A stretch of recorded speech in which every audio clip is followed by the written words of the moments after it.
Andrew Gavin Marshall with the Center for Research on Globalization joins me now from Montreal, Canada. Hey there, Andrew. Hi, thanks for having me.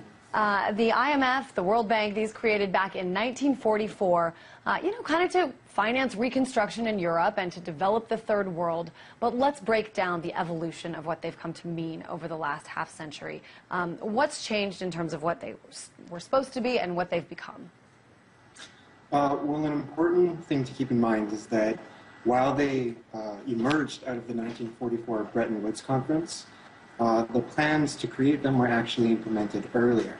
Specifically in 1941 and 1942, the Council on Foreign Relations, which is an elite U.S. think tank, developed war plans during the war with the State Department to redesign the global political economy, create a new world order in which America would be supreme. To do this, they came up with the idea for two major institutions, which became the IMF and the World Bank.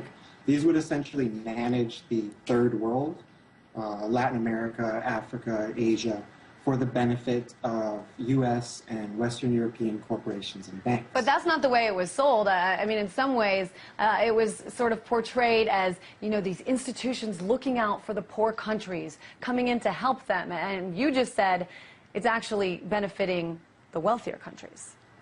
Yeah, well, just as you have to judge a person by what they do as opposed to just what they say, so too do you have to judge an institution on the same basis.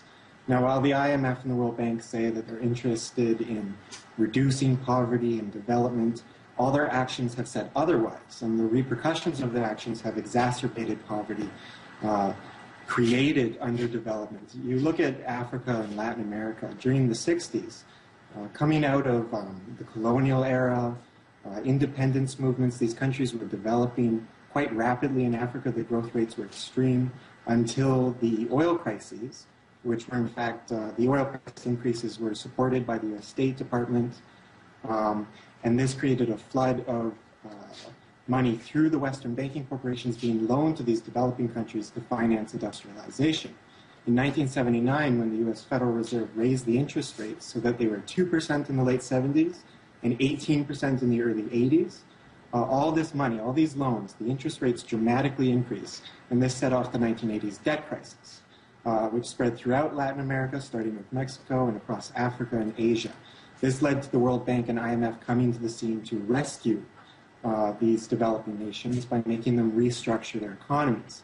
And it seems, Andrew, they're not just restructuring their economies to try to pay back this debt. A lot of times, they're restructuring the entire landscape of their country. I mean, you take these gorgeous rainforests in some of these third world countries, places where certainly a lot of things could come out of, and they're having to, tear these down to build crops, to make money, to pay back their debt.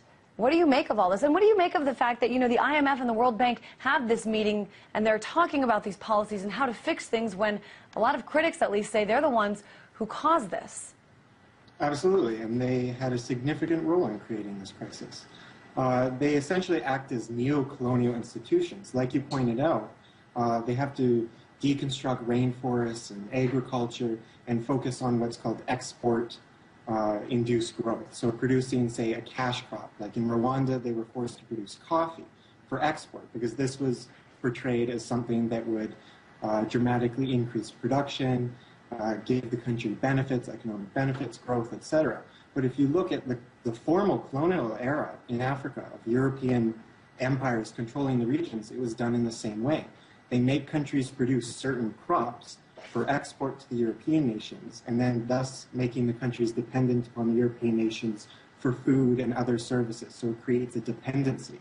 So the IMF and World Bank have essentially created this global dependency of the South, Africa, Asia, Latin America, on Western Europe and North America, which heavily subsidize their agricultural products for export. And in terms of today, they're trying to do how these institutions have changed today specifically is that not only are they interested in continuing to manage the so-called developing world, but they're also trying to integrate and advance the process of global governance by bringing in emerging nations such as China and India and other nations into this institutional apparatus of global governance, by bringing them to the game, essentially. Andrew, let's talk about accountability here. I mean, again, these organizations, IMF, World Bank, meeting about policies, thinking ahead, trying to figure out what to change.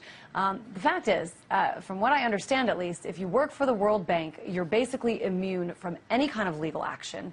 Who are these organizations accountable to in terms of making sure that they actually are doing what they say they're going to do?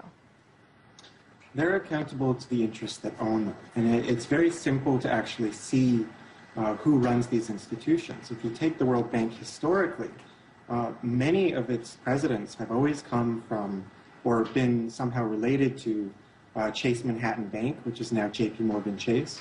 If you look at the second president of the World Bank, John J. McCloy, he was chairman of Chase Manhattan Bank. He was chairman of the Council on Foreign Relations. He was chairman of the Ford Foundation, a trustee of the Rockefeller Foundation.